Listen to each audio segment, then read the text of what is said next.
Is history a living, breathing thing, or do you believe it is dead and stale to be pushed to one side in favor of the daily newspaper? We in the Caribou feel, indeed, that history is very much alive. We feel it all about us here in the heart of British Columbia. Listen. I guess I'm the sixth generation in Canada, possibly, and my grandfather's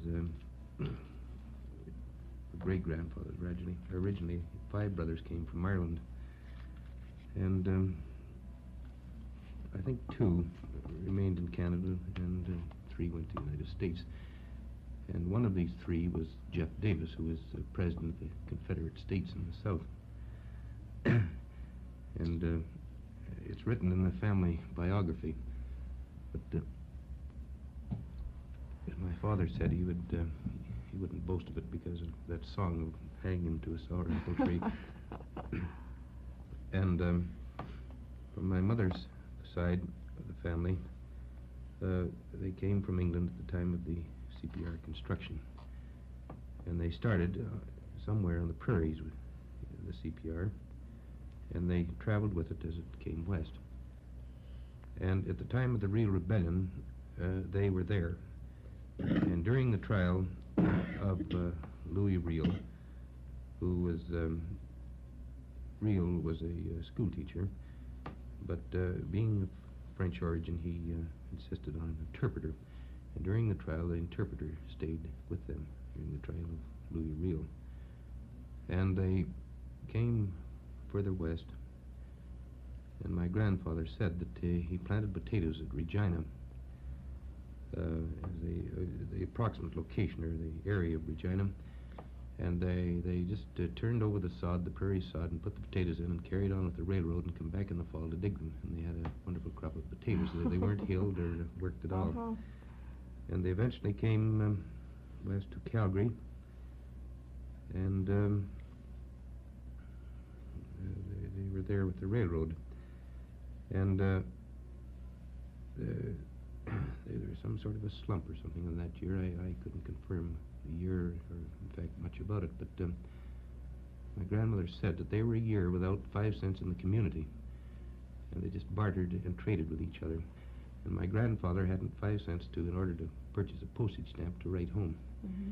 And the clothes that they would have from the older children, they would tear apart and remake for the younger children. And from there they come on to Banff, and my grandfather took up a preemption where Banff is now located, the city of Banff. And he sold it for $200 to a chap who in turn turned it over to the CPR for quite a sum of money. Mm. And of course the old gentleman, he thought of that to the day he died.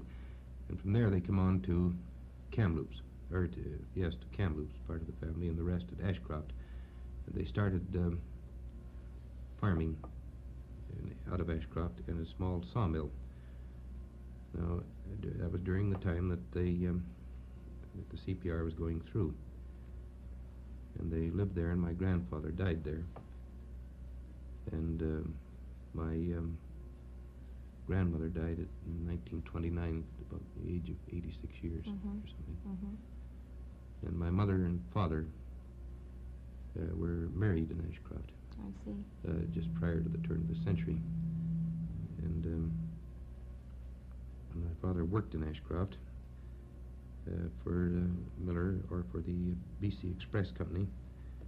And he, for a time, and during the time, and also during the time they had the sawmill, and then he came to Soda Creek at the time that Mr. Henry mentions it, 1909. And I believe his first trip to Fort George, as he told me, was in 1909. And the time that I myself was born in Ashcroft, and he was away most of the year, other than through the winter months. And in this year of June of 1917, we came to South Fort George for a trip, for a holiday for 2 months. And I can recollect my mother just locking the house and leaving it. And we have never got back there. That was Arnold Davis, who has been sheriff in Prince George for many years. more Canadiana, Claude Foot.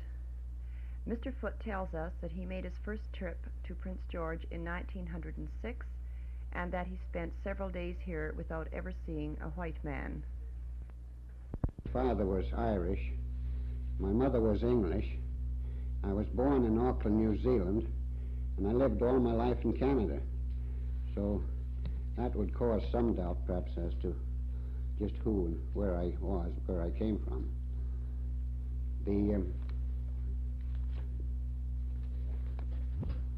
I might also mention that when we came out from New Zealand, of course, I was just an infant, and we came out to Victoria. I went to school in Victoria, and then we moved up to Duncan, Vancouver Island, and I went to school there for 6 years. During the time I was going to school in Victoria, the old Parliament buildings were still there, where the present one now stands, and our school happened to be about a block away from it, so every day, or twice a day, we walked through and watched the stonemasons working on the present government buildings, laying the stone. And later on, just before I left Victoria, we lived next door to what is now the Empress Hotel.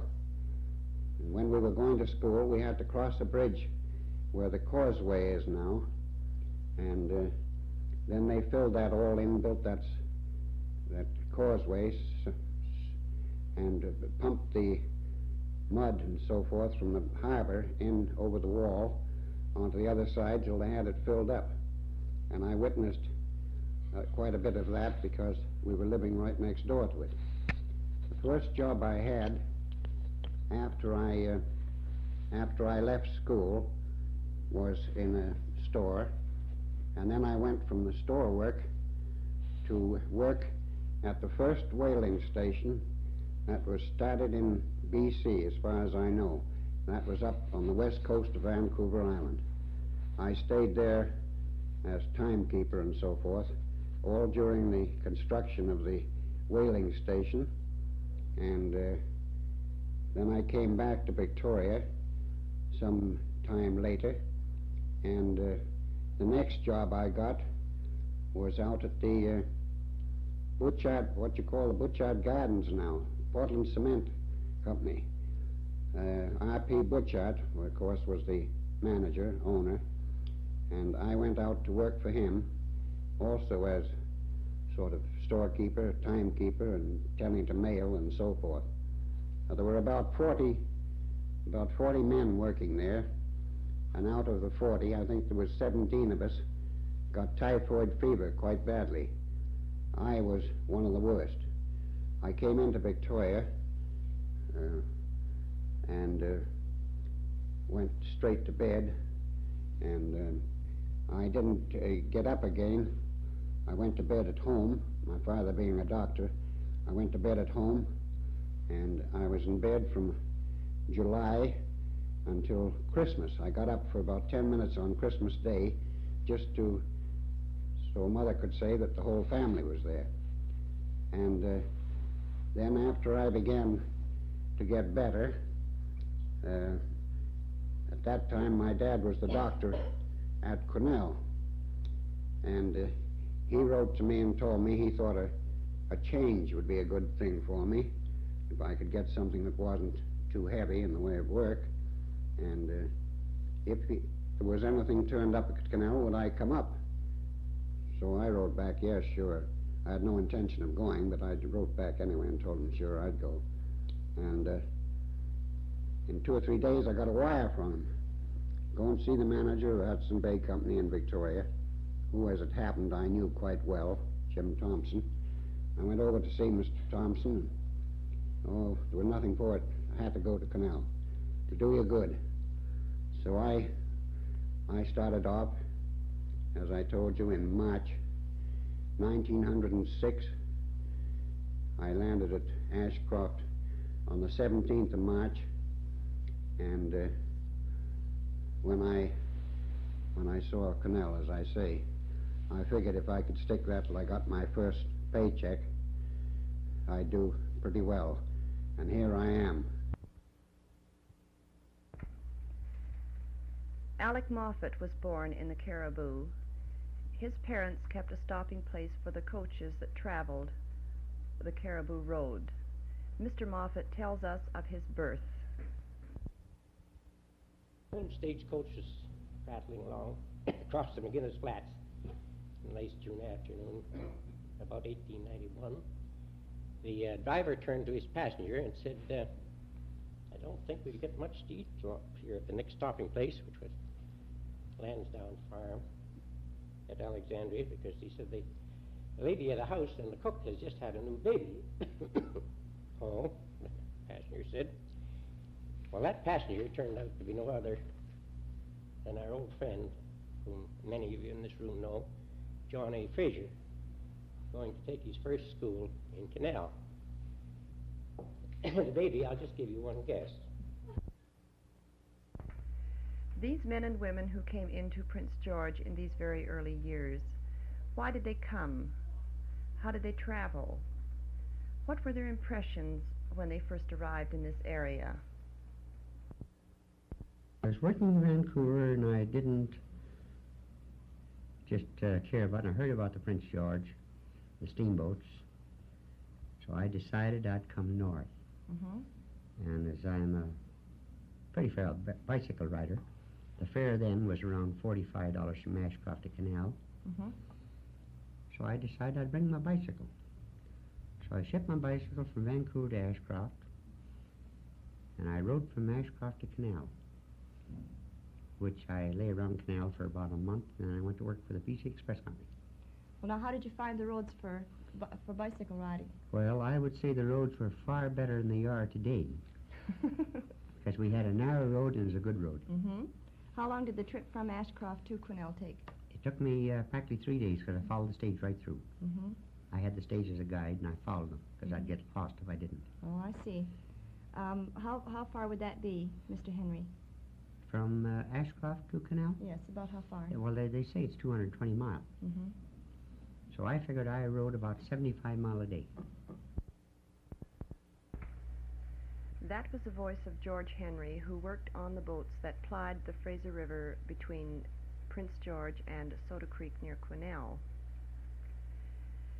Nellie Law came to Quesnel, British Columbia, from England in 1914. In 1917, our Nellie, as she is affectionately known, made the trip by river to Prince George. From 1918 until 1952, Nellie was a desk clerk at the Alexandra and Prince George hotels here in Prince George. Some friends of mine down in Quesnel and the Kersler, the shepherds. Mm-hmm. They used to come over there about every 3 or 4 years, and they wanted me to come back and work in the Caribou Hotel. And I left England on the 7th of February 1914. And where did you land in British Columbia first, Nellie? Ashcroft. Did you make the trip from Ashcroft By to Quesnel? stage, 3.5 days when I landed in Quesnel. How did you like the trip from Ashcroft to Quesnel? Oh, it was very good. Every bend I kept wondering what's around the other side of the hill. Expecting Quesnel, I suppose, were you? I thought Quesnel was very pretty, You did. coming down Red Bluff. Mm-hmm. And you had a job to come to in Quesnel. Oh, yes, I come to work at the Caribou Hotel in the dining room for Mrs. Strand and Johnny Strand. Another citizen of whom Prince George is very proud is Mr. Peter Wilson, barrister and solicitor. Mr. Wilson has been city prosecutor for the city of Prince George since its incorporation in 1915. This is probably something of a record in Canada. I came in by train from Edmonton, and they ran a fancy train as far as McBride then, and from McBride we came here by stopped the other side of the river, and we came across in Scow and went over and stopped at South Fort George. Of course, my family didn't come till later. Mr. John McInnis came to British Columbia from his native Prince Edward Island at the end of the last century. He has sat twice in the provincial legislature here in British Columbia. He represented the constituency of Grand Forks as a socialist in 1907, and in 1945 he sat as a CCF member for the constituency of Fort George. Mr. McInnis arrived in this area in 1910, and he is one of our earlier settlers. I was in Phoenix at that time. Phoenix, British Columbia. Yes. And I was prepared to make a move. I didn't want to follow mining anymore, and I wanted to go where I could perhaps go into a new country and maybe go farming or something else, not mining. And how did you first hear of Fort George? Do you remember? Well, Fort George was quite extensively advertised that time because Hammond had located the Fort George town site west of here, and there were quite a few prospectors had been through this country whom I had met down in the southern country, and they spoke very highly of this country. It seemed to be a nice country, particularly in summertime. And it looked to be a central place with the railway on building. At that time, when I came in here, the railway was just a little west of Edmonton. But people were fairly sure it was going to come through here sooner or later. Oh yes, the location had been determined. You said there was a lot of advertising. Was that by Mr. Hammond? Yes, by Mr. Hammond. That would be what, newspaper advertising and posters? The newspaper, and well, they didn't have the radio then. No. But, there's pamphlets and the methods of advertising that were current at that time. Yes. So when did you decide to come to Fort George? Was that in 1910? Well, it's early in 1910. I see. And could you tell us how you made the trip? Yes, well, came by railway to Kamloops, and with a friend by the name of Neil Macbeth, who also was on his way in here to locate. We bought horses and sleighs in Kamloops and drove to Ashcroft. How long did that take? Oh, it took us a day or two. And then we outfitted in Ashcroft, and then we drove in here. How long did the trip from Ashcroft to here take? Do you remember? About 10 days. About 10 days. You'd get to Quesnel, and how did you get from Quesnel up here? Well, we drove our horse and sleighs. That was what time of the year? Well, we left Quesnel on about 6th or 7th of March, 1910, yes. You'd come up over the Blackwater Road, would you? Yes. And where did the Blackwater Road end? In South Fort George or Central? Or Well, where did you in end? South Fort George. In South Fort. Yes. So you arrived in South Fort in March of 1910. That's right. You were married by then, were Yes, you? that's right. Did your wife make the trip with you? No, it was later on. That same year, or Yes, the same year. how did she come up Went by boat. from Quesnel? Yes. Hazard a guess at how many inhabitants there would be in South Fort at that time? Well, we just, of course, the Indian Reserve was adjoining the Hudson's Bay then. Yes. But I don't think there were a dozen white people, not that I know of. Though there had been white men had come in and were out for the winter. See? I see. Would they be out trapping or? Well, what? they'd be out on the outside. You Oh, know. I see. For instance, they'd be in staking land, and some would be in looking over land, and Yes. so on. Were there many white women? Do you remember? Well, there were no white women. There were no white women. Not any closer than Quesnel that I know of. Maybe at Blackwater, I think maybe there was a white woman there. When your wife arrived, were there any white women at that time? Yes, there were two or three other white men. I see. At the end of long, difficult trips, work waited for our early settlers. J.A. Campbell, known as Doc Campbell, came into Prince George first with the survey crew in 1908. He tells of some of the work that he did. Next year, Simon Fraser came up the Crooked River and discovered Summit Lake. And he had some Indians with him, and they advised him that the Fraser River was 8 miles to the east. So he portaged across from Summit Lake to the Fraser River. And that's what we call the Giscon Portage. Now, they often ask, how did he get across with his canoes and his supplies? Well, he backpacked his supplies, and he put the canoes across on rollers. Now, someone would say, well, you can't roll a canoe from the Fraser River to the Summit Lake. You can, because I did it. And in the early days, we would come up to Canal and get the canoes there, and we'd pole up the Fraser River. There was no such thing as outboard motors. And we'd get to the Giscon Portage, and we'd backpack all our grub across. It'd take us 3 or 4 days, 8 miles across, and we would go travel 24 miles.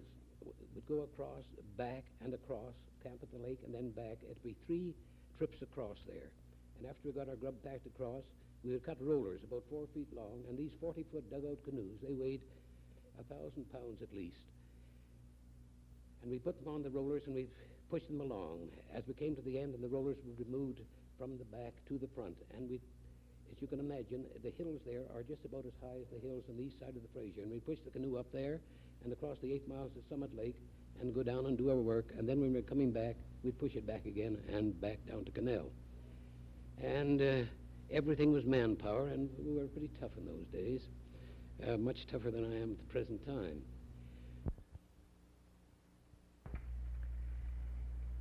If you think that cruising down the river sounds easy, listen to the way George Henry tells it.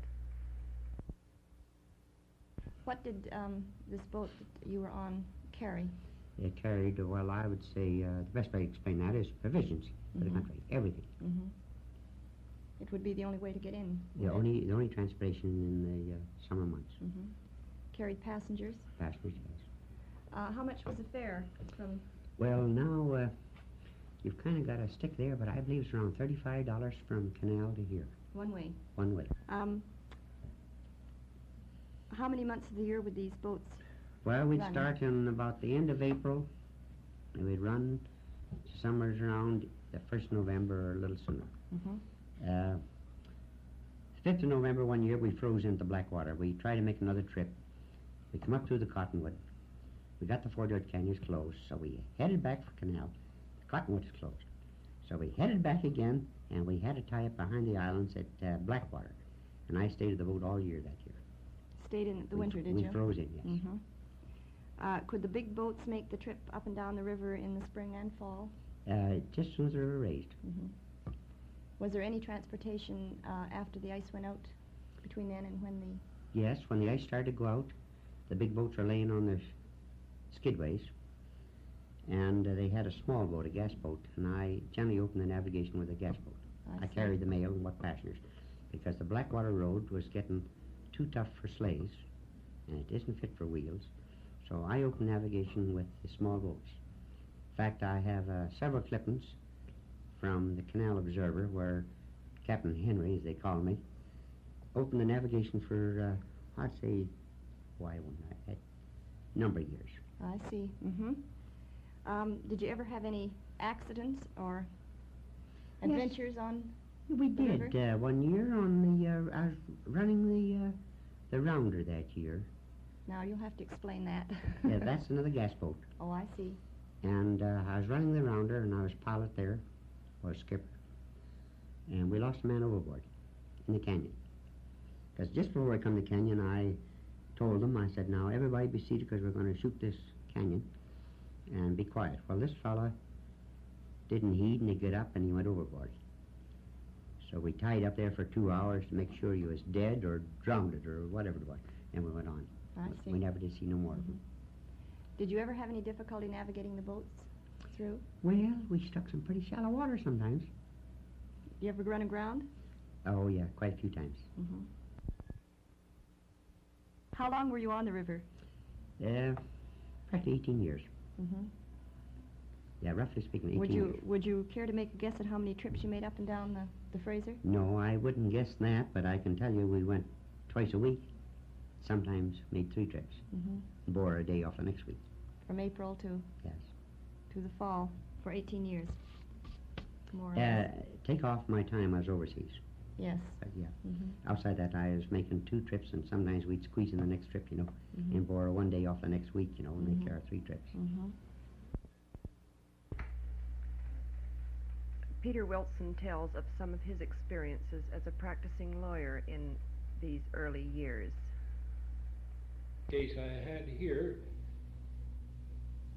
and you must bear in mind that we didn't have an assize court here till 1919. We had to go down to Clinton for court. And the first case I had here that I remember of any interest at all was a murder case. A man was charged with shooting a gentleman who was absconding with his wife. The wife was there and very hostile, wanted him hanged. Her brothers were all there and gave evidence as to the shooting. They were all present. And this paramour was loading up her baggage in a sleigh and hauling it away. And the defense on which I got him off was that he saw the man stoop down, knew he had a rifle in his sleigh, and was afraid he was going to shoot him, so he shot first from a distance of about 100 feet away and killed him, and the rifle was found in the sleigh, and the jury let him off. Well, Prince George juries were quite good at letting them off, weren't they? Yes.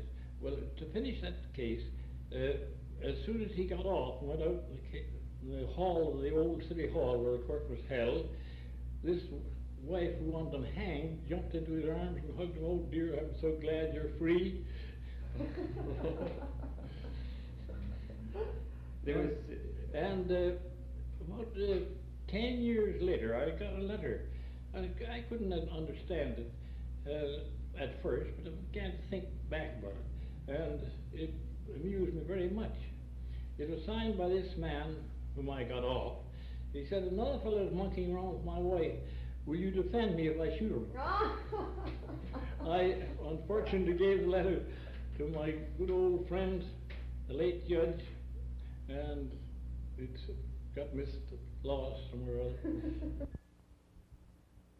I wonder if you could...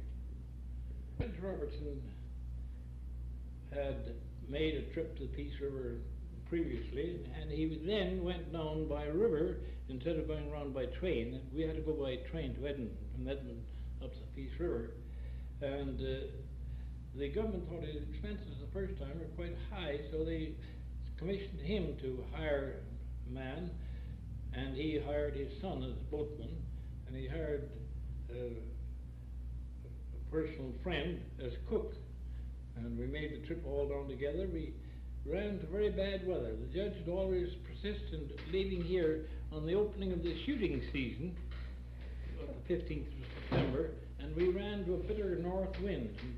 And we had a great time getting down. We only got to McLeod Lake after 7 days. The winds were so bad, we got onto McLeod Lake, and we got onto an island in McLeod Lake and couldn't get off because it was so rough. We were there 3 days. We went on then to McLeod, and from that down the Pack, and we got into the parsonip, and we got up early one morning and started off after we'd gone about 10 miles below the mouth of the Parson, and a duck flew up, and Jack Robertson, the judge's son, tried to shoot it. In the meantime, he lost control of the engine, and we ran over a log and upset. Lost all our baggage and lost all our grub. And the boat, as it turned over, drifted down about 40 or 50 feet further along the river, and it upset and turned, and the steering wheel got caught in a log, and we couldn't get off. We managed to get on land because where we had been upset, the water was only about 1.5 feet deep, whereas down to 30 or 40 feet, it got down to 4 or 5 feet deep. And we got there and stayed there for a day and a half before we could get the boat off. And we only got the boat off by the agility or knowledge of Fred Fraser, the government agent at Pushkupi, who was with us. And he was an old CPR contractor, building the line, and we got a long rope that the judge had around his sleeping bag, and with that, we tied a stone, and after continuing there for a whole 12 hours, we managed to get the rope in and pull the boat off, but of course the engine pulled off and we stayed there all night, and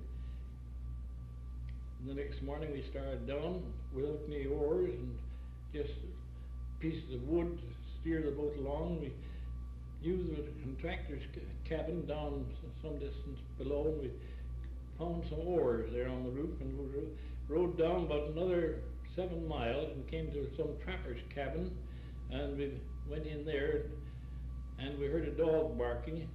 We went in to see look over the cabin, and we found the dog was tied up with a lot of water tins in front of him and food tins, and a note on the door, "Back soon, Ole." So we Jack Robertson found a fishing line. He caught 2 or 3 fish, and that was the first thing we had to eat for 2 days. And we ate the fish without salt or any bread or anything like that. It was a fine meal. And the next day we managed to get, the trapper came home that night. And to steer to his cabin, we heard a gunshot, and he came in almost immediately, and he said he had to fire that so the dog would bark and he'd get his direction. And we stopped there that night, and the next morning he took us down to the mouth, to the joinder of the parson and the Peace River. We stopped there overnight and went on down to court next day.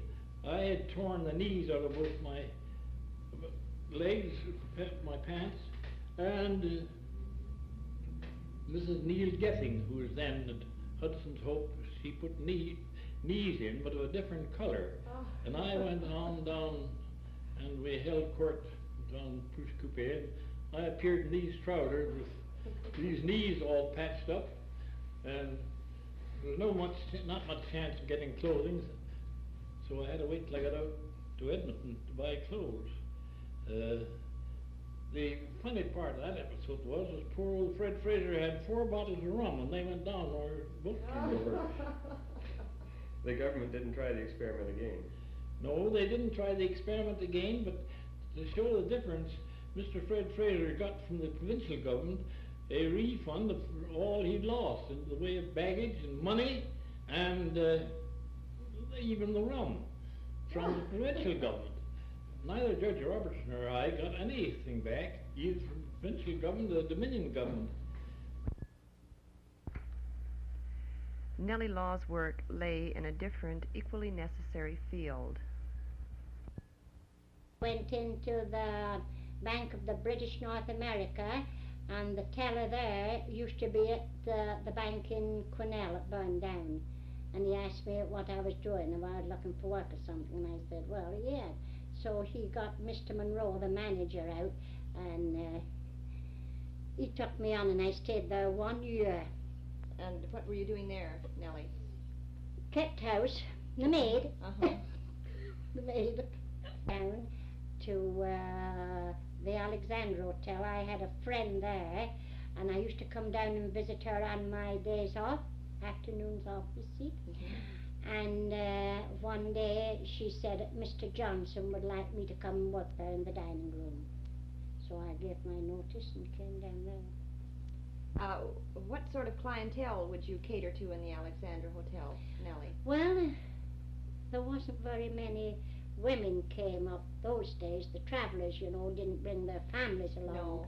There are mostly men. It was really a surprise to see a woman, isn't that right, in the hotel in those days, you know, as a guest. And there'd be trappers, mining men from down east, you know, going up north every spring. And then we had 4 mounters and a sergeant there. Living in? Just boarding. They had the barracks. I see. They used to, and they wore red jackets all the time those days. What did you say? And then sometimes new people coming into town would stay there a little while Oh until yes, they found until a they got house. a location, yes. Oh yes, they did, yeah. What would be your favorite group of guests there, Nellie? Did you have any favorites? Trappers, mining men? Oh, they're all my favorites. You liked them all? I certainly did, yes. Yes. Teachers stayed there. And Oh yes, we had about 8 or 10 teachers, and but they had room and board. Was it $40 a month? Something like that. Yeah. Wasn't much, I know. $40 a month. I think it was $40 or 45. And And they had one long table, and of course I used to have quite a time waiting on all those school teachers now, believe me. How long did you work in the dining room at the Alexandra, Nellie? Did you work on the tables all the time that you were there? Or did you work? No, I was on the desk for about a year. I was in the dining room till about 22, and then I was on the desk, and then the hotel, well, of course you're going to tell them that. No. Then the hotel was sold. Yes. Nellie, I think you told me about one time when the Duke of Devonshire Oh came. yes, the Duke and Duchess of Devonshire and their aides came to Prince George, and they had a tea in the afternoon for the ladies, and then in the evening they had a big dinner, and I waited on the head table. And then after the banquet, why they had a dance and everybody was milling around, and J.H. Johnson went over to the Duke and slapped him on the back, and he said, "How you doing, Duke?" It was in 1923 that you went to work at the Prince George Yes, Hotel, was it? yes, And were you on the desk at the Prince George? yes. Did you do anything else besides desk Oh yes, work? I used to go upstairs and make the beds. Did you Lots now? of time. Run upstairs. There was no telephones in the room. Run upstairs and get people down to the phone. Did I ever? Did you do any stoking of furnaces? Oh yes, yes. I've done that too in the winter. People had come downstairs and they'd off the top floor and they'd say, "Gee, it's cold upstairs now. My room's just like an ice box." Down I'd go and open and throw the 4-foot logs in, open the drafts, The logs see if were- there's any water in the gauge, go up and wait till I heard the radiators hissing and spitting, then I'd go down and shut the drafts off. How long were the logs that you threw in? 4 foot. And how tall are you? 5. That's true. Did you do any bouncing in those days, Oh Nellie? yes, oh yes. Well, let's hear Yeah. about that. Well, there was lots of times that when these lumber mill, the owners had come to town and the trappers and all like that, well, some of the workmen had come and they'd either want to sub or they knew the fella had a bottle and they'd go up to the room and of course they'd sit and talk and finally the bottle would be gone, or 2 of them maybe. And then the owner of the room, he'd go out to get rid of those sports, and I'd go up after them. I knew they were up there, and I'd get them, come on, get out of here. Ah, leave us alone. And I'd get them downstairs, 3 or 4 of them, me behind them, pushing them on. One fellow'd sit down at the bottom of the stairs on a chair.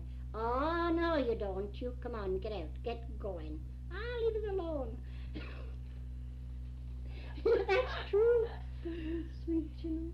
Did you ever have any trouble with any of them, Nellie? No, there was not any of them gave me any back answers or sass or whatever you like to call it, you know.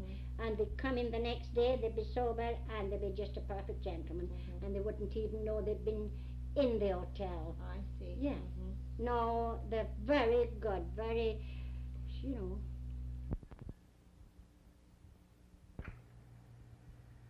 The Fraser, the Blackwater, the Caribou Road, the stage. These are recurring phrases in the memoirs of our old-timers. Alec Moffat tells us of some of the labors that the old Caribou Road has seen. After the construction of the CPR railway, Ashcroft became the shipping center for all points north. The Harvey Baling Company, so that some of you will still remember, sitting in this room, will still remember, were the forwarding agents. They would pay the advance charges on all shipments, load it on the teams, and these teams were loaded in rotation too. They saw to that. No man got in 2 trips while the other fellow waited. All teams were loaded in rotation and billed out, and the teamster was responsible for collecting the advance charges as well as his own freight when he got to the destination. The freight was loaded on huge baying wagons. Their wheels were as tall as a man almost. I'm sure the hind wheels were taller than most of us. And loading care was taken that coal oil, you must remember those days, coal oil was the only lighting fluid we had in the country. And it meant a lot of the freight. It was always loaded in the rear, so it wouldn't contaminate any bacon or hams or other foodstuffs in your wagon box. Whiskey, which was plentiful those days, and cheap, mind you, was usually loaded in the center.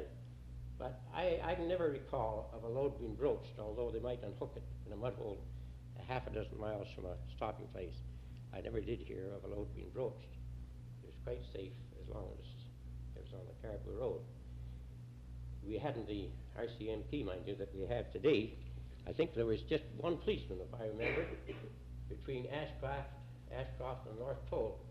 He was stationed at Canal, and saw it here, my friend will remember him well. His name was Dave Anderson during my days. He looked after all the policing, but you couldn't get out of the Caribou.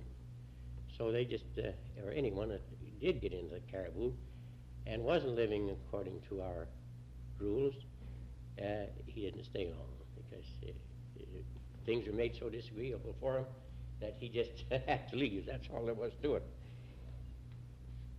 Oh yes, I was at loading whiskey. I might touch just for a second on that. I won't go into it too far, but I can remember the day that you could go to the Hudson Bay Company in Canal and tell my friend here sitting in front, Claude, that you wanted a gallon of rum, and he'd take you up to their cellar up near where the Royal Bank sits today and draw you off from the barrel a gallon of rum and hand you a big tin cup that was stapled to the barrel so you wouldn't walk away with it, and you could drink it full if you wished. And you got all that, ladies and gentlemen, for $3.50. Mr. Moffat speaks of the stage line, and he describes the stopping place which his parents operated and where he was born. 1900, there were some very large outfits come on the road. Fellows that would contract with merchants in Barkerville for the supply, for the hauling of all their grain. They had exceedingly big horses, mostly Clydesdales. I'd say the wheel horses go a ton, while the average weight would be around 1,800 pounds.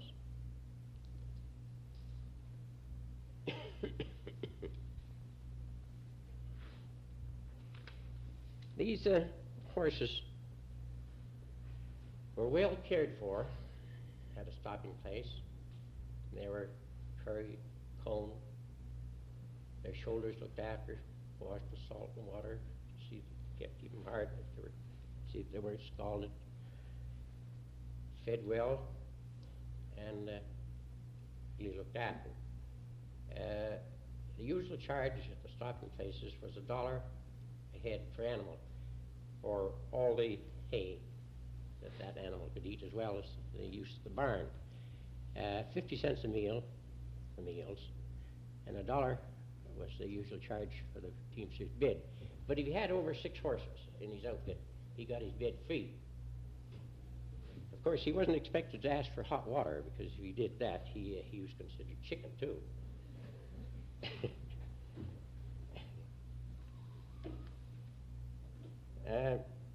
Grain was usually found at most of the stopping places, because most of the stopping places at that time were growing grain, and that would be delivered to the barn for the teamster at a charge from, well, depending on the law of supply and demand, I expect it from $3 to $5 a 100-pound bag.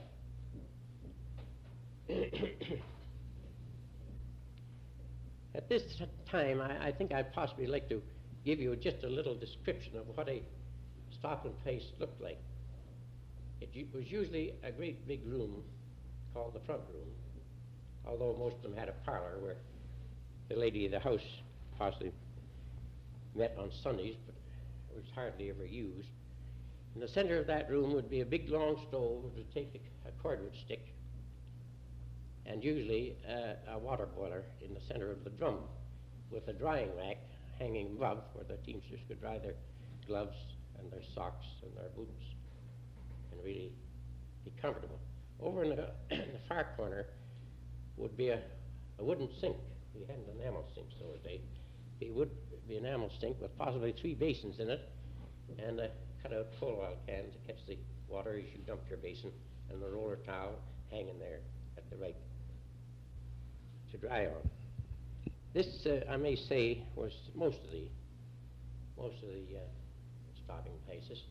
And I'd like at this time to stop a second and just pay a tribute to the wonderful cooks, the lady cooks, along that Caribou Road. They hadn't very much to work with. They hadn't any refrigeration.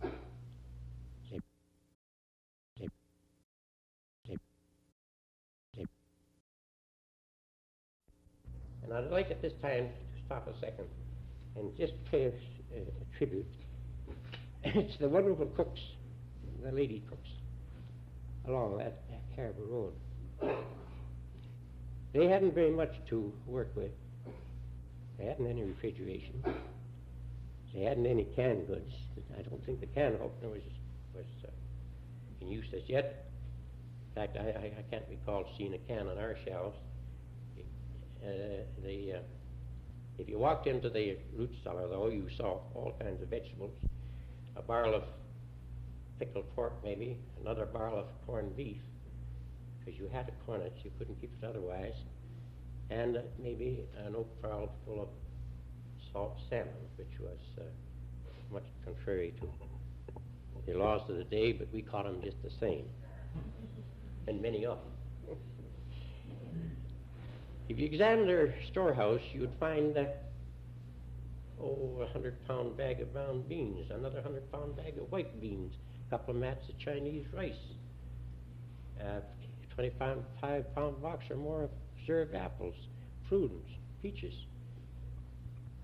And they got along with that well. They did very wonderful without refrigeration or running water or electricity. They really had an excellent stage line. It was called first the Barnards and then later the BC Express. It was one of the last stage lines in America, but it was an excellent outfit, well run. In fact, the BX was a byword in almost every home in the Caribou. It was very efficient, as I said, and dependable. It carried mail, express, bullion, and passengers. You could almost set your watch.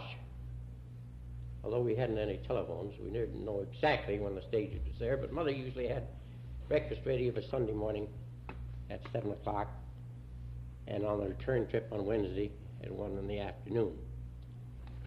I was hostler for 3 years, and I'd have the horses ready, harnessed, and ready to hook up. They used what they call Concord coaches. They're quite a large wagon, and where they get the name Concord was the fact that instead of springs, they used heavy leather braces. These leather braces constructed of possibly 6 layers of thick leather, possibly about 5 inches wide, that gave the coach a rocking motion and absorbed much of the road shock. And the driver drove from the front seat and had what they called a loose brake. And it's a brake that he could always put his toe back and grab and put on. There was a deep leather boot under his seat where he carried the treasure, if any, and the mail. On the back, they had rigged up a huge rack for the carrying of express and baggage. They had a jump seat in back of the, while two passengers could sit with the driver, they had a jump seat at his back where another three could be seated, and 6 or 8 could be carried inside. These stages would make, now I don't know just what they'd make an hour, but I imagine they'd go along about 6 miles an hour. The horses were very high strung and kept at a trot. Most road houses were from 18 to 20 miles apart, so it wasn't too hard. They were a wonderful band of horse, too. They were the Morgan, imported from Oregon. They went down there first and brought in 400 mares. And I understand at one time they had as many as 2,000 horses on their big farm where the city of Vernon now stands.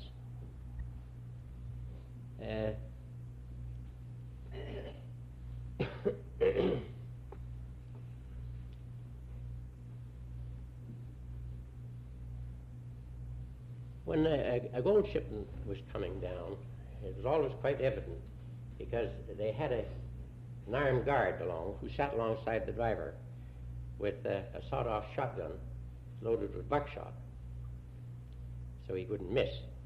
I can't recall any bloodshed, but I do remember one robbery and I think one attempted robbery. I must also tell you a little bit about another means of transportation. I won't be too long. That was pack train. Mr. Foot will remember the Cataline's pack train of about 60 or 70 mules that used to freight in supplies for the Yukon Telegraph Trail beyond Canal.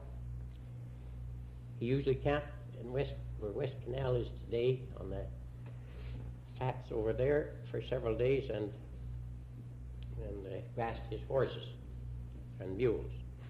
It is quite a sight to see them load and load up. He didn't use the ordinary pack saddle as we know it, made of wood, but used what they call appareos. These appareos was just like you've seen maybe saddlebags, or something similar to saddlebags, only much larger, made out of solid leather, stuffed with wheat straw. They had a breast strap attached to them to keep the load from going backwards, and another strap called the crupper around the horse's tail to keep the load from going over his head. They usually carried about 300 pounds to an animal. And old Cataline, who was quite a character, always led his trade. And behind him was another white mule, believe it or not, because they used the mule much the same as the old ox driver used his when he was driving his oxen. The outfits stayed together. This Cataline, I can recall, was an Italian, quite a big man. He usually, they tell me, and I guess it's so because I've seen the shirt, when he'd leave the Chillicothe with his pack train in the spring, he put on a white starched shirt, and that shirt stayed till he came back in the fall. He had wonderful black locks right down here over his shoulders, and they tell me he got that from the habit of every second drink pouring into the Pammy's hand and rubbing it over the top of his head. I believe it. Earlier we heard Mr. Henry describe running the boats up the Fraser. Mr. Moffat describes the luxury of the BX, the queen of all the boats. Then came on the BC Express, and they truly had the queens of the Fraser. They had the BX and the BC Express. The VX was the fastest boat, I think, under Captain Brown, I can recall. She was 150 feet overall, with about a 30-foot beam and a 3-decker, a huge paddle wheel, I think 22 feet if I remember right, something like that overall, and turbine engines, which gave her considerable more steam because she could use her steam twice, use it over again. They carried the mail, freight, and express for years and years. The VX, I can't just say about the BC Express, but I do know that the VX could carry 70 saloon passengers. She had 35 staterooms. There was 2 berths to a stateroom, and believe it or not, she had a real bridal chamber with a coil spring and a hair mattress. This is before the days of the inner spring mattress, you know, some years. But that was considered quite a luxury to get married and take a trip on the VX. They had all their linen, towels, linen, silverware, crockery, all stamped with their monogram, VX. So you see, they did things up fine. Staterooms are all equipped with push buttons, electric lights, hot and cold water, steam, heat, and everything modern.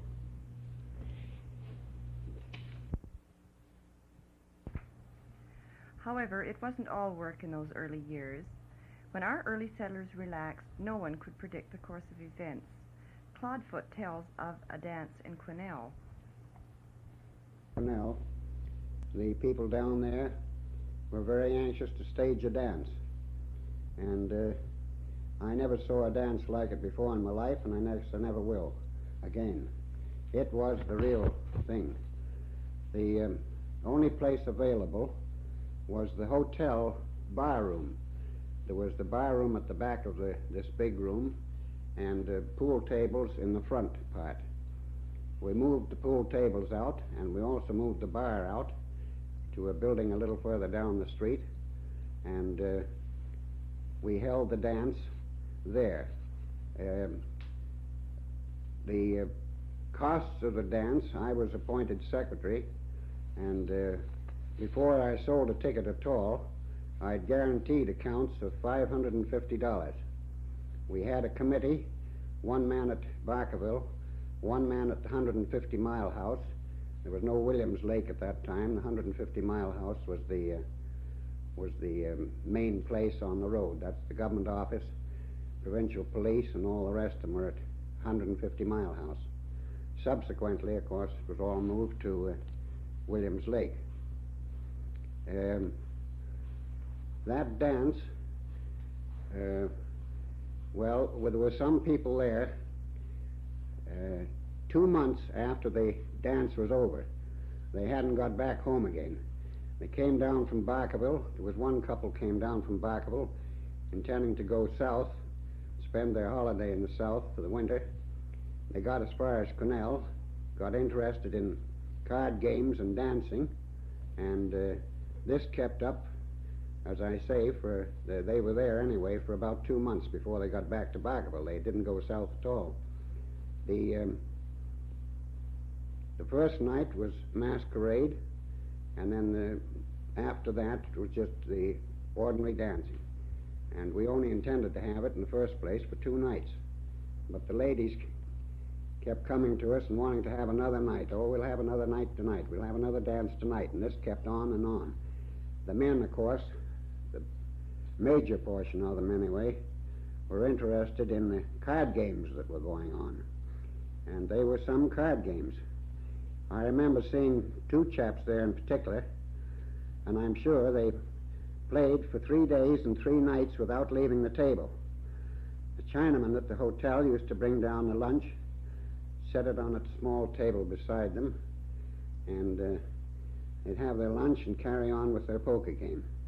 And as I say, some of those games, some of those players were there for 2 and 3 days and nights. Today, South Fort George is a scattered settlement on the outskirts of Prince George. It has steadfastly refused to join its bigger neighbor. Perhaps some of this independence stems from the fact that South Fort George was a thriving community before Prince George existed. In those early years of its life, South Fort George claimed that its hotel had the longest bar in the world. Claude Foot tells of getting a drink there during a celebration.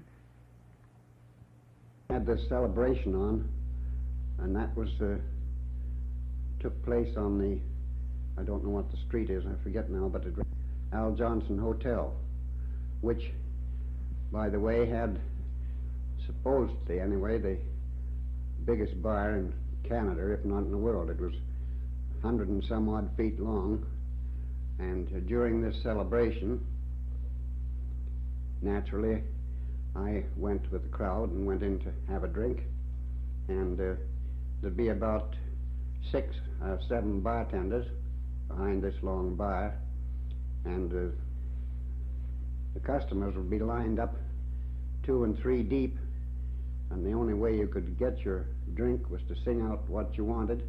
He'd pass it to the man in front, and the fellow in front would pass it back to you.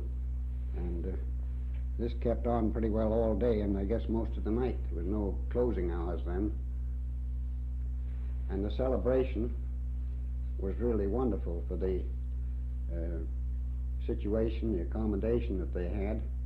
Remember, they had a greasy pole right in front of where George Williams' store was, and they had a bottle of whiskey on the top of that, and the fellow that climbed the pole, of course, got the bottle of whiskey.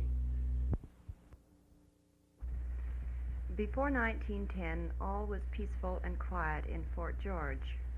J.A. Campbell describes the change in tempo after that year.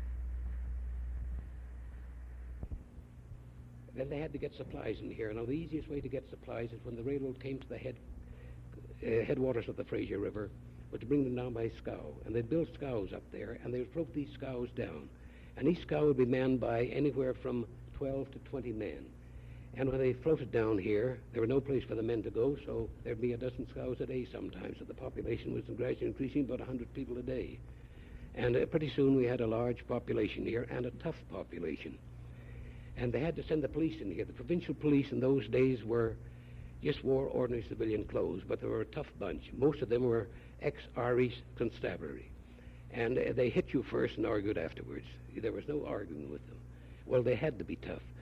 Now, they had 5 or 6 policemen here. Now, I've seen those police go into a crowd of fighting men and grab the man and 4 of them spread eagle the man down the main street of South Fort George, 1 on each arm and 1 on each leg, and another policeman facing the crowd with a revolver firing into the ground to keep the crowd back. Now, lots of people don't believe that, but that's what actually happened. And as I can remember, on another occasion, there was a very tough American in here by the name of Seeley, and he was a real bad actor. And he had 2 or 3 satellites with him, and he was in the pool room. I happened to be sitting in the front of this pool room. There was a partition going into the pool place at the back, and at the front there was a counter, and it was run by a man by the name of Andy Forrest. And Andy was from Nanaimo, an ex-miner from there. He was later road superintendent up here. And he was a good fighter, he was a good wrestler, and he had no fear at all. And he ran a good pool room. And he was in the front of this pool room, and he heard some row in the back, and he went back there, and there was this Seeley in there. And he grabbed Seeley by the seat of the trousers, and he's a man weighing over 200 pounds, and ran him out the front door and threw him out. Well, Seeley didn't like that, with the satellites around. He'd always been tough. He said, "I'll get you, Forrest." And Andy said, "Don't you come back here." And I was sitting talking to Andy, and about half an hour later the door opened, and there was a shotgun, a double-barrel shotgun. And I shouted to Andy, and the man fired. Andy had ducked below the counter, and the shot went over his head. Seeley stepped in and followed where he thought he was behind the counter and fired again. Well, Andy Forrest knew there were only 2 shots in this shotgun, and he jumped over the counter, grabbed the shotgun from him, wrestled away from him, hit him over the head, broke the shotgun, and knocked him out, of course. And then he called the police. The police came down to the wagon and took Seeley away. But sitting behind the partition, there was a man by the name of Ernie Livingston. Now, Ernie Livingston was a trapper, and later he went to Vancouver and made quite a large fortune in the fur trade down there. At first he bought furs, and then he started the fur store on Granville Street. Now, a lot of people did not realize that Ernie could not read nor write. And it was after this, and he was sitting playing a phonograph. There was a large horn, you know, these large horns in those days in those phonographs, playing away the phonograph. And the first shot that Seeley fired went down this phonograph horn through the partition, of course, the phonograph up in the air. So it's when we went back there, here were some legs sticking under a pool table. And they pulled him out, and here was Ernie Livingston. Well, what's the matter, Ernie? Ernie said, my God, he said, what happened? Oh, he said, someone took a shot at Andy. Oh, he said, I thought the damn phonograph had blown up. Even that staid institution, the bank, was affected by this frontier spirit. The first bank in the area was housed in a tent. When the accommodation became more proper, this casual spirit lingered on.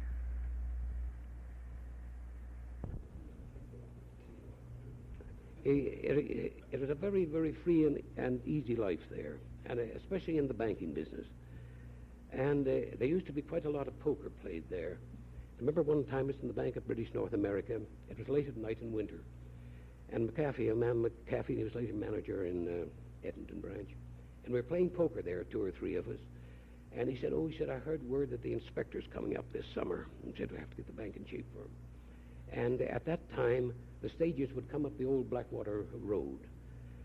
And about 11 o'clock at night, and the vault was open, and the till was open. You wanted money, you'd walk up to the bank till and put an IOU in, take money out, and go on playing. There was a knock at the door. McAfee went, and my God, who walked in but the inspector and his staff? And he looked it over, and, well, McAfee didn't know what to do. He gave him a drink, and another drink. Pretty soon they had the inspector playing in the game. And it was just a free and easy game. And it was one year I was going north, and I went into Blair's store, and I cashed a check for $50. And my account, not very large, was in the Bank of British North America. But by mistake, I wrote out the check on another bank. And I thought no more about it. I was away for 3 months. I came back that fall, and I met the manager of the bank, a seaman on the street. And he said, I have that check of yours. I said, what check?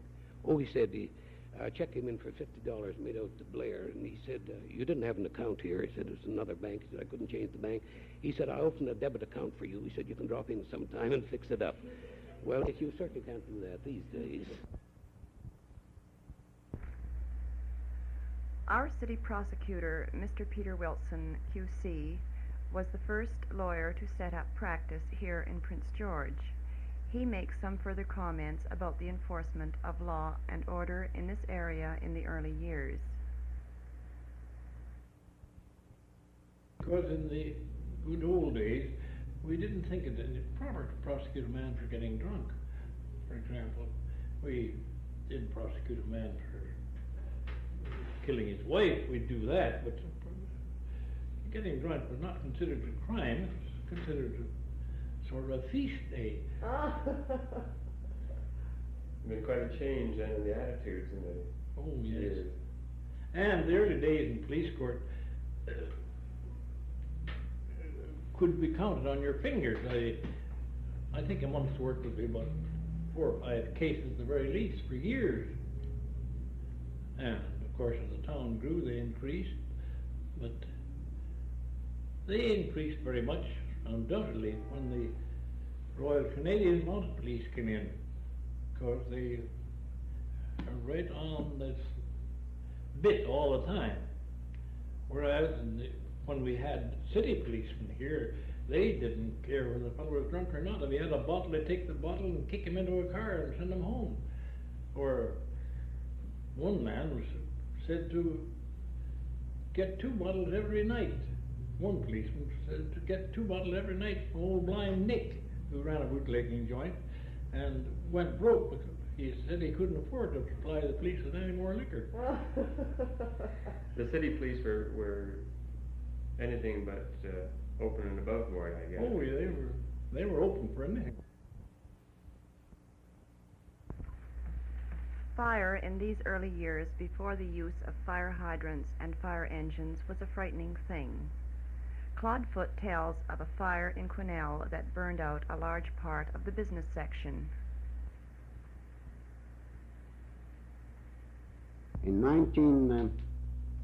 In the winter of 1915-16, the whole of the front street in Canal took fire. It started at the moving picture theater and burnt the whole of the front street out, right from one end to the other. I always remember the fellow came along there, and he thought it would be a good idea to blow up the bank. That was the bank of the Northern Crown Bank, and it was just a frame building, very small, and the idea struck us all as being very good. We'd collapse the building and stop the spreading of the fire. So he went and got the powder. But the unfortunate part of it was that he put in too much powder. I think he put in about a whole case of powder. And the consequence was he just blew the building all to kindling wood and encouraged the fire more than tried to diminish it. And we carried out a lot of showcases from Mr. Fraser's store so as they wouldn't be burned and destroyed. We carried them out bodily out onto the riverbank, set them there, and when this explosion went off, it blew all the glass in on the showcases, and it all fell in and cut up everything in the way of shirts and one thing and another that were in the showcases. My house was about 3/4 of a mile away from the bank, and all the pictures that were on the picture railing, they all fell off. Dishes fell off the shelves in the kitchen, and you could feel the thing, I guess, for a mile away. For further comments about this fire, Nellie Law, who was working in the Caribou Hotel at the time. They had a fire there in January the 1916. 45 below zero at 12:30 at night. The was asleep upstairs. We came down there and you couldn't see anything for smoke. Just trailed down with nothing on, only our nightgowns and sleeping socks. Well, I had, and I'm the only one that didn't get frozen feet. Is that right? Yes. Was there anybody hurt in the fire? No, there was just one man jumped from the second story onto a mattress. He was a bartender. Where did you go, Nellie? In the next hotel, the Occidental. And we was there for a while, and then they came and told us we had to get out of there. And they was moving all the stuff into the middle of the road. And the water was running down the street, and they just had a bucket brigade of Chinamen filling buckets from a water hole in the Fraser River that the horses drank them, and just passing them up from the Chinamen because they didn't have any fire equipment or anything. Then there was people going around waking everybody up in town to help with the fire. John McInnis tells us that when things became dull, a political meeting was called. I think they were a lot livelier than there. They were livelier? Yes. In what way? Oh, well, people took a bigger interest in them. They didn't have radio then, and political meeting always was good for quite an audience. And people were interested in politics. The riding would be pretty big then, I dare say. Yes, it went down to the international boundary. It took in Grand Forks and Greenwood and Similkameen and Okanagan and Revelstoke and Campbell. Oh, it's all terrific. of this area. Oh, it's terrific. Probably to the border up north, would it be? Yes, well, there were no white people up there. Were any elections that stand out in your memory, Mr. McInnis, up here? I guess maybe the elections of 1916 perhaps be about as interesting as any as I recall. Well, I was a candidate at that time, and I was defeated by 7 votes. I see. I lost out by 7 votes. There was quite a lot of irregularities in connection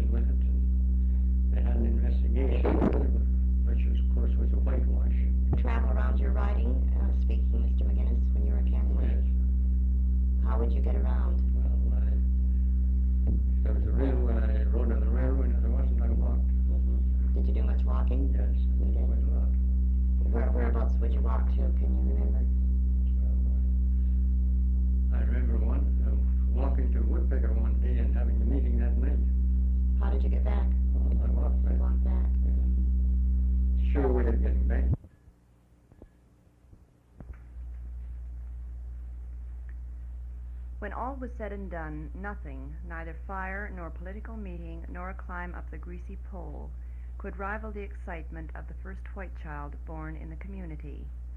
Mr. and Mrs. John McInnis were the proud parents of that child, a daughter, named Fort Georgina McInnis. She tells us of the meeting that decided her name. Well, apparently there was a meeting of the people in the town who decided it would be fitting to call me Fort Georgina because I was the first white child born.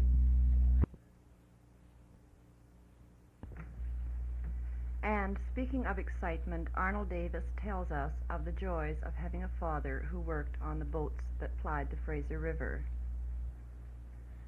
The biggest attraction was the chief engineer, whose name was Mr. Mavis, Frank Mavis, who was tattooed all over his chest and down his back. And he would take his shirt off, and he could move and flex his muscles to move the snake or these different things he had. And we would spend the time in the engine room watching Mr. Mavis flex his muscles and work the snakes and tattoos he had, and blueberry pies from the cook. And I believe the Chinese cook was there, still in Prince George. And of course, Mr. Henry and my father and the rest was their job was to keep us away from the edge of the boat and keep us in where we belonged. I used to be content to sit in the engine room and watch the connecting rods go in and out and concentrate and pie, but my brother next to me, who was 3 years younger than I, was inclined to travel, and at one time as we come up the river, he was sitting on the cover over the paddle wheel in the back, which caused a bit of a ruckus. The Prince George area was rich in character in these years. Arnold Davis particularly remembers the Yukoners who came here after the gold rush. I don't know how authentic this story is, but there was an old chap that lived below Connaught Hill whose name was Christopherson, and he had a long beard, and he was the chap that you may have read or heard tales of that sort of thing, but he fell in love with a dance hall girl in the Yukon during the gold rush days, and he told her if she would marry him that he would give her weight in gold, and she weighed 106 pounds or 10 pounds, and he did give her weight in gold, and she lived with him for approximately a year. Now, this old gent used to tell us these stories, and I have heard that I questioned Tom Griffith, who was a former businessman here, and who was a Yukoner, and he said he had heard of it. He had heard of it, and several of the old-timers had heard of it. The Fraser, that mighty river, runs through the memories of our early settlers as surely as it follows its course to the ocean. Perhaps it is fitting that one of its voyagers, George Henry, should have the last word here. No, I can't say that because it's spoiled a good job for me. I lost my job. The railroad comes in and the boats quit. I see. And they put me on the bank. Mm-hmm. So I just don't agree in the railroad. You'd prefer the river? I prefer the river, and we were getting along nicely, and since the railroad come in here, and the other PG&E come in, and then the airplanes come in, well, that's old river rats. We're just lost, that's all. We just get up on the bank.